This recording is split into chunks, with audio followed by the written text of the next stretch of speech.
নমস্কার বন্ধুরা, রূপার রান্নাঘরে আপনাদের অনেক অনেক স্বাগত।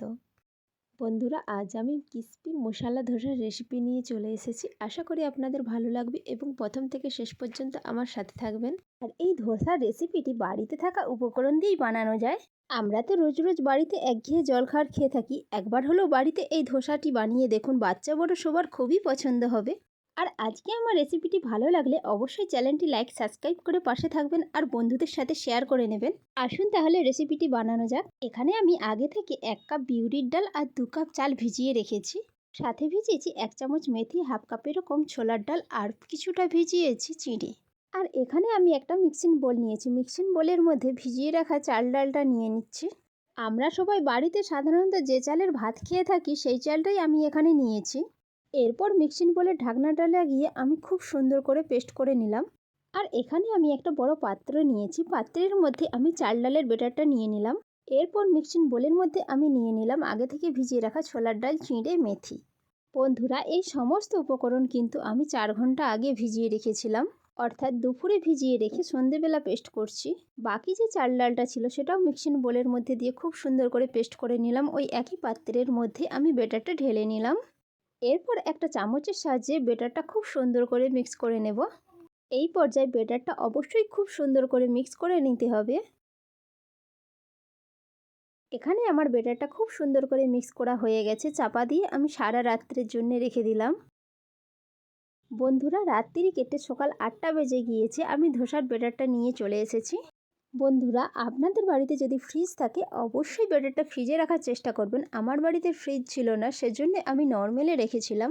তাই এই ধোসার ব্যাটারটা খুব একটা ফুলে ওঠেনি। ফ্রিজে রাখলে ব্যাটারটা খুব সুন্দরভাবে ফুলে ওঠে। এরপর ব্যাটারের উপর দিয়ে দিলাম 1 চামচ লবণ, স্বাদটা ব্যালেন্সের জন্য 1 চামচ চিনি আর 2 চামচ আটা। সব কিছু আমি একটা ডাবুর সাহায্যে খুব সুন্দর করে মিক্স করে নেব।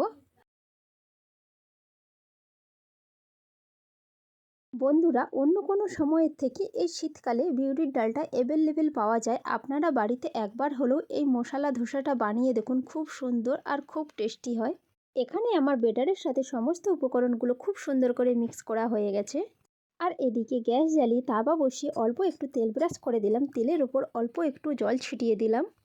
জলটা হালকা হাতে সাদা সুতির কাপড় দিয়ে মুছে নিলাম। এখানে আপনারা টিস্যু পেপার দিয়েও মুছে নিতে পারেন। আর এখানে আমি 1 ডাবু ব্যাটার নিয়েছি। ব্যাটারটা আমি তাওয়ার বিছখানে দিয়ে হালকা হাতে ডাবুর সাহায্যে খুব সুন্দর করে ঘুরিয়ে নিচ্ছি।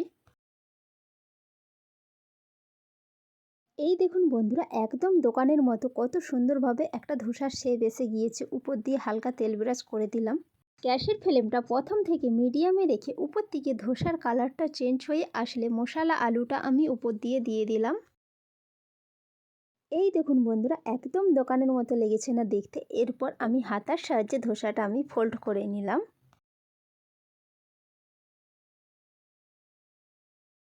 আর ধোসার নিচের কালারটা দেখুন বন্ধুরা, কত সুন্দর এসেছে। এরপর হাতার সাহায্যে তাওয়া থেকে তুলে আমি একটা প্লেটের উপর নিয়ে নিলাম। সত্যি বলছি বন্ধুরা, এই মশলা ধোসা যে একবার খাবে সে আরও একবার চেয়ে বসবে।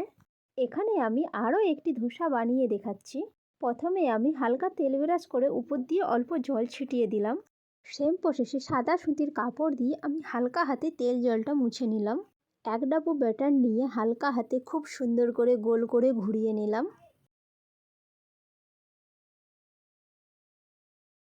এই দেখুন বন্ধুরা, আরও একটি কত সুন্দর ধোসা বানিয়ে নিলাম। উপর দিয়ে আবারও আমি হালকা তেল ব্রাশ করে দিলাম। ধোসার উপর থেকে হালকা কালার চেঞ্জ হয়ে আসলে আগে থেকে বানিয়ে রাখা মশলা আলুটা আমি দিয়ে দিলাম। ধোসার ওপর আলুটা দিয়ে দেওয়ার পর হাতার সাহায্যে আমি ধোসাটা ফোল্ড করে নিলাম।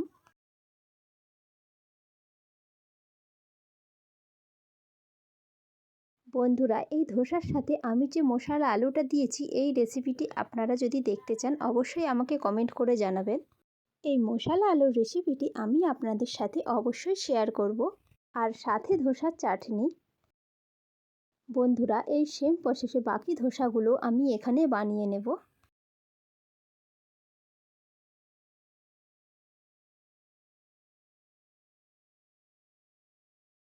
এই সেম প্রসেসে বাকি ধোসাগুলো আমি এখানে বানিয়ে নিচ্ছি। আর কিছুটা ধোসা আমি প্লেটের মধ্যে সাজিয়ে নিয়েছি। আর দেখুন বন্ধুরা, ধোসাগুলো কত সুন্দর লাগছে দেখতে, দেখলেই খেতে ইচ্ছে করবে।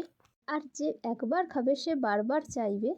বন্ধুরা, এই রেসিপিটি আপনারা যদি প্রথম থেকে শেষ পর্যন্ত দেখে বাড়িতে বানান তাহলে আর দোকান থেকে কিনে খেতে হবে না। আর সত্যি বলছি বন্ধুরা, মশালা ধোসাটা খেতে দারুণ লেগেছে। নতুন বছরে আগাম শুভেচ্ছা রইল।